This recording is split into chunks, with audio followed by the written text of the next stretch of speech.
"You don't scare me, tin soldier," the boxer sneered just before his fist snapped forward, cracking against the stoic jaw of the silent guard.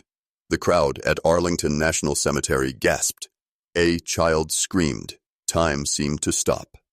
Marcus Mad Dog Dalton, a former heavyweight champion known more for viral knockouts than respect, had come to the tomb of the unknown soldier as part of a promotional video. He wore sunglasses, a designer tracksuit, and the swagger of someone who believed the rules didn't apply to him. But the moment he stepped over the black rope into sacred ground, things changed. "Sir, step back," the sentinel had said, his voice ice cold, his M14 rifle tight in hand, dressed in full ceremonial uniform. The tomb guard, a member of the 3rd U.S. Infantry Regiment, known as the Old Guard, never broke posture, never blinked. Dalton laughed, flexed for a phone camera, and took a slow, mocking step closer. "I said, step back."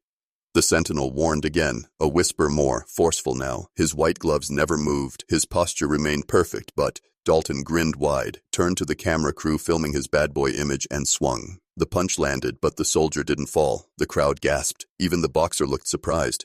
But the sentinel, still motionless, spoke one final time. "You have violated hallowed ground. You are under detention by military authority." Within seconds, 2 soldiers in dress blues emerged from behind the monument flanking Dalton. One wore the rank of a captain, the other a master sergeant. They moved like shadows, fast, silent, deliberate. Marcus tried to back away, but was gently restrained. The camera stopped, rolling. The crowd stared. Silence. Deep, shattering silence hung in the summer air like a flag at half-mast. Dalton was escorted to the base of the steps. He resisted at first, cursing, demanding his lawyer, but no one responded. One by one, visitors stepped aside, giving him a clear path of shame. Even tourists who hadn't seen the punch now looked at him with disgust. Then came the moment that shifted everything. An older man stepped out of the crowd wearing a Medal of Honor around his neck. Colonel Thomas Braddock, retired Vietnam, decorated beyond measure, his eyes locked with Dalton's as the boxer was sat down on a nearby bench under silent supervision. "You think you're tough," Braddock said, voice low, steady. "Try guarding this tomb, rain or snow, day or night, for a soldier you'll never meet, who never came home." Dalton didn't speak. For the first time, he looked unsure. The colonel stepped closer. "That man you hit, he memorized 21-second walk cycles. Stands in a wool uniform in 100 degrees heat. Hasn't smiled in months. All to honor someone whose name we don't even know. That's not muscle. That's discipline." The boxer's chest heaved. He looked at the tomb, the marble, the words. "Here rests in honored glory, an American soldier known but to God." Something broke in him. His mouth opened, then shut. He took off his sunglasses. The crew behind him slowly lowered their cameras. Even the social media manager put her phone away. Dalton stood shaky now and asked, "Can I apologize?" The captain looked him over. "You can." Together they walked back to the silent sentinel who still hadn't moved. Dalton stepped forward and for the first time in public bowed his head. "I disrespected you in this ground. I'm sorry."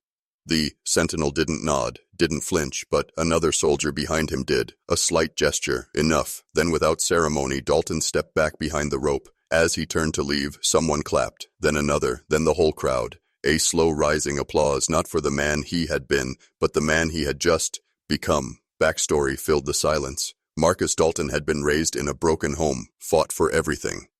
Fame, food, a name. Boxing was survival. Respect, he said, was for suckers who lose. He'd grown famous for taunting opponents, punching refs, and dodging rules. But that day he found something stronger than fists, something you don't train for in the gym. Discipline, honor, silence. And that sentinel, he had a name too. Specialist Andrew Morales, 3, third-generation Army, trained 18 months for a position fewer than 700 men in history had held. That punch hit his face, but it hit a nation's pride, harder. Marcus never returned to boxing after that day, but he started something else. He launched a foundation called 21,000 Steps to teach discipline and honor to young fighters. First lesson, visit Arlington. Final scene. A year later, Marcus returns in a black suit. No cameras, no crew. He watches the changing of the guard. When the sentinel passes, Marcus stands still, hands folded, head bowed. The soldier stops for a moment mid-step, just a pause, and continues, perfectly timed, perfectly silent. Because some punches teach pain, others teach respect. Before we end this story, let us know in the comment where are you teaching from. If this story touched you, subscribe to the channel, hit that like button, and drop a karma in the comments below.